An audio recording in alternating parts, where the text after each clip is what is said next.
Okay, make sure you've looked over the notes part before example 1, especially the slide before it. It has a formula for the law of sines. You don't need the triangles drawn on your plate, but I definitely recommend putting that formula. So, on example 1, it says for the triangle ABC, angle A is 30 degrees, angle B is 45 degrees, and side A is 32 feet. Find the remaining angles and sides. Since we're after the remaining angles and sides, I'm going to go ahead and set up like an answer area here. And so this is where I have all the angles and all the sides listed, and then I know that once I have this all filled in, I found all the remaining angles and sides, so therefore I'm good. So it told me that angle A was 30 degrees and that angle B is 45 degrees, and it told me the side A is 32 feet. And I'm going to go ahead and label in here because this is my answer area. Everything needs to be labeled. Alright, so using my law of sines, I see that I have an angle and the side opposite of it right here on my A's.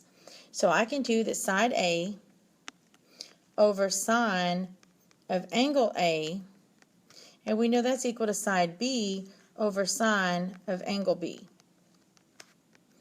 Now we get two fractions set equal, so we can cross multiply. And so we end up with B times sine of 30 degrees equals 32 times sine of 45 degrees. And then we're trying to get side B, so divide by that sine of 30 degrees to get it off of the left side. And then we'll just type that in our calculator. So in my calculator, I'm going to type 32 sine of 45, close the parenthesis, divided by sine of 30 degrees. Make sure now our angle's in degrees, so we got to be in degree mode. And let's see, I hit enter and I get 45.255. So we want our sides rounded to 3 decimal places, and we want our angles rounded to a whole number unless it tells me otherwise, okay? Alright, so see, I can find angle C, because remember, the triangle has 180 degrees total. So angle C is going to be 180 degrees minus the other two angles added together.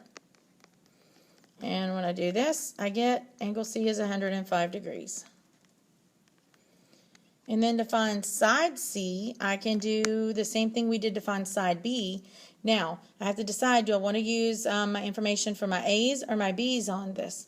Use A, because angle A and side A were both given to me. If I made a mistake on side B and I use that to find side C, then I'm going to miss side C as well. So always use, if it's possible, what they gave us. So using my A's, I know that's 32 over sine of 30 degrees equals side C over sine of 105 degrees. Now when I cross multiply, just as a shortcut, and I showed some of y'all this in class, you're going to cross multiply like this, but you always divide by whatever is left. So we cross multiply and divide by what's by itself there. So we end up with C is equal to 32 sine of 105 degrees divided by sine of 30 degrees. So you type that into your calculator and it tells you that side C is 61, I can't read, 0.819.